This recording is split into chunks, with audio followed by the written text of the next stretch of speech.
Sir first of all thank you so much sir. మీరు క్యాబినెట్లో క్లియర్గా చెప్పారు ఇట్స్ నాట్ ఏ టూర్ అని. అలాగే లెర్నింగ్ టూర్ లాగా ఇది జరిగింది సార్. డే ఫస్ట్ స్టార్టింగ్ మేము దిగిన తర్వాత అరౌండ్ 11 o'clock మాకు స్టార్ట్ అయిన జర్నీ. 7th డే 8 o'clock మా ఫ్లైట్, 4 o'clock మేము ఎయిర్పోర్ట్కి రీచ్ అవ్వాలి. 2 o'clock వరకు మీకు క్లాసుల్లోనే ఉన్నాం. అంటే చాలామంది ఏంటంటే ఇదేదో ట్రిప్, ఎంజాయ్మెంట్ ట్రిప్ అది ఇది అని మాట్లాడారు కానీ కంప్లీట్ లెర్నింగ్. షాపింగ్ కూడా పోలేదు అది సార్ కంప్లీట్గా ఎవరు మాట్లాడినా ముస్తాఫా షాపింగ్ లేకపోతే రారు ఇండియాకి. అసలు నో షాపింగ్ సార్. అసలు అంటే ఫస్ట్ ఆఫ్ ఆల్ మేము చాలా ఎంజాయ్ చేసాం కంపెనీని కానీ, at the same time study టూర్ని కానీ మేము చాలా బాగా ఎంజాయ్ చేసాం. అట్ ద సేమ్ టైం బాగా నేర్చుకున్నాం సార్. ఫస్ట్ ఆఫ్ ఆల్ మీ గైడెన్స్లో ఎస్పెషల్లీ నేను చెప్పదలుచుకుంది ఏంటంటే 1 or 2 points అరౌండ్ 2 minutes తీసుకుంటాను. ఎవ్రీవేర్ నేను సింగపూర్ వెళ్ళిన దగ్గర నుంచి మేము ఎండింగ్ వచ్చినంత వరకు ఎక్కడో అక్కడ ఏదో ఒక షాడో సీఎం గారిది కనిపిస్తూనే ఉంది.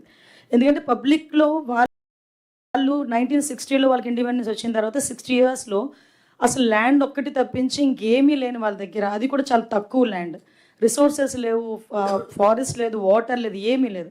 అంటే అన్నీ క్రియేట్ చేసుకొని బికాస్ ఆఫ్ పబ్లిక్ పార్టిసిపేషన్ ఏదైతే ఉందో దాంతోపాటు పబ్లిక్ ట్రస్ట్ అనేది వాళ్ళు క్రియేట్ చేసుకొని ఐ వీ కో అని ఒక 3 నినాదాలతో వాళ్ళు వెళ్ళే పరిస్థితి. కానీ ఎవ్రీథింగ్ టు ఎవ్రీథింగ్.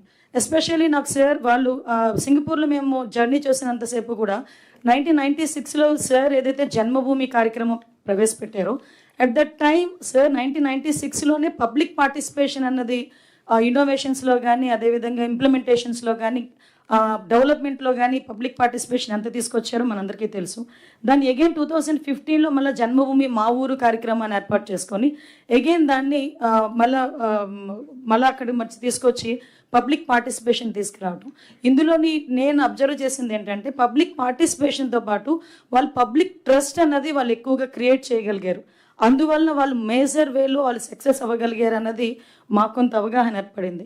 ఈ పబ్లిక్ ట్రస్ట్ కూడా వాళ్ళు ఎలా క్రియేట్ చేశారంటే వాళ్ళు డిఫరెంట్ టైప్ ఆఫ్ కమ్యూనిటీస్ అక్కడ వాళ్ళ దగ్గర ఉండటం, ఆ కమ్యూనిటీస్ అందరినీ కూడా ఒక దగ్గర చేర్చి, ఇందాక మన సత్యకుమార్ గారు చెప్పారు, ఒక దగ్గర చేర్చి అక్కడే వాళ్ళు రీక్రియేషన్స్ కానీ, వాళ్ళకి ఏ డెవలపింగ్ యాక్టివిటీస్ గురించి చెప్పడం కానీ, కమ్యూనిటీస్ ఎంగేజ్మెంట్ చాలా ఎక్కువగా. అంటే ఫర్ ఎగ్జాంపుల్ ఒక community leader what ever it, ఇప్పుడు ఒక ఇంప్లిమెంటేషన్ గవర్నమెంట్ నుంచి తీసుకెళ్ళాలి అనుకునేటప్పుడు ముందుగానే పబ్లిక్ని మోటివేట్ చేశారు, పబ్లిక్ని దాన్ని అడాప్ట్ చేసుకునేటట్టుగా చేశారు, పబ్లిక్ నుంచి ఫీడ్బ్యాక్ తీసుకున్నారు, దెన్ వాళ్ళు ఇంప్లిమెంట్ చేశారు. సో ఆటోమేటిక్గా ఆ సక్సెస్ అనేది సాధించారు. మా డిపార్ట్మెంట్ వైజ్గా చూసుకుంటే ఒక బ్యూటిఫుల్ థింగ్ మనందరం కూడా ఇంతకు ముందు తెలుసు, మనకి ఎన్సీసీలు ఎన్ఎస్ఎస్లు ఎంత బలంగా పనిచేసేవో మనకు తెలుసు. వీళ్ళ దగ్గర కూడా +2 అయిన తర్వాత డిసిప్లిన్ అనేది మెయిన్ కావాలి. కాబట్టి ఆ డిసిప్లిన్ క్రియేట్ చేయడానికి +2 అయిన తర్వాత కంపల్సరీగా ఒక 2 years వాళ్ళు డిఫెన్స్ కోచింగ్ తీసుకోవాలి. అలాంటిది ఇప్పుడు దయచేసి ఇక్కడ కలెక్టర్స్, అదేవిధంగా హెచ్ఓడీస్ అందరూ, అన్ని డిపార్ట్మెంట్స్ హెచ్ఓడీస్ కూడా ఉన్నారు. దాన్ని ఏ రకంగా మనం ఇంప్లిమెంట్ చేయగలము, అది కూడా ఒక సర్టిఫికేట్ కోర్స్ లాగా మన మంత్రి గారు నారా లోకేష్ గారు కూడా నిన్నే చెప్పినప్పుడు కూడా మాట్లాడారు సార్ కూడా, ఎన్సీసీని ఎలా ఇంప్లిమెంట్ చేయాలి, మళ్ళీ తిరిగి ఎలాగ ఇంప్లిమెంట్ చేయాలి, దాని మీద కూడా ఒక కార్యాచరణ పెట్టుకుంటే ఒక మంచి, అంటే ఒక డిసిప్లిన్ జనరేషన్ని మనం ఇవ్వగలం అన్నది నా opinion. At the same time ఎందుకంటే అక్కడ క్రైమ్ రేట్, అంటే ఒక పోలీసింగ్ నుంచి అక్కడ ఒక చాలా బ్యూటిఫుల్ వర్డ్ మేమందరం కూడా నవ్వుకున్నాం. ఎంతమంది పోలీసులు అని అడిగితే ఆ రోజు సత్యకుమార్ గారు అన్నారు కూడా, వాళ్ళు నవ్వుతున్నారు అనమాట, ఎంతమంది పోలీస్ అంటే. నువ్వు ఈ క్వశ్చన్ అడుగుతామని తెలియక వాళ్ళు ప్రిపేర్ అయినట్టు లేరు అన్నారు సత్యకుమార్, రెవెన్యూ మినిస్టర్ గారు. బట్ వాళ్ళు ఏం చెప్పారంటే అరౌండ్ 20,000 పోలీస్ ఉంటారు, బట్ పోలీసింగ్ మాత్రం 20 lakhs పీపుల్ చేస్తారు అన్నారు.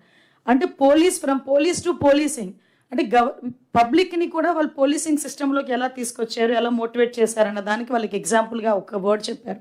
సో వాళ్ళకి కూడా ఏంటంటే ఒక గూగుల్ లింక్ ద్వారా ఎక్కడైనా ఏదైనా జరిగితే మనకి 100కి కానీ 112కి కానీ మనకేమైనా జరిగితే మనం వాళ్ళకి కాల్ చేసేది. కానీ పబ్లిక్లో ఎక్కడ ఏదైనా ఒక చిన్న తప్పు జరిగితే వాళ్ళు ఇమీడియట్గా నియర్ బై పోలీస్ స్టేషన్కి ఇన్ఫామ్ చేసే పద్ధతి, అది కూడా ఏంటంటే కొంచెం వాళ్ళ తాలూకా ఇన్ఫర్మేషన్ కూడా కొంచెం కాన్ఫిడెన్షియల్గా ఉంచడం. నాకు ఇంకొకటి ఏంటంటే బాగా నేను ఇన్స్పైర్ అయింది లీగల్ సిస్టమ్.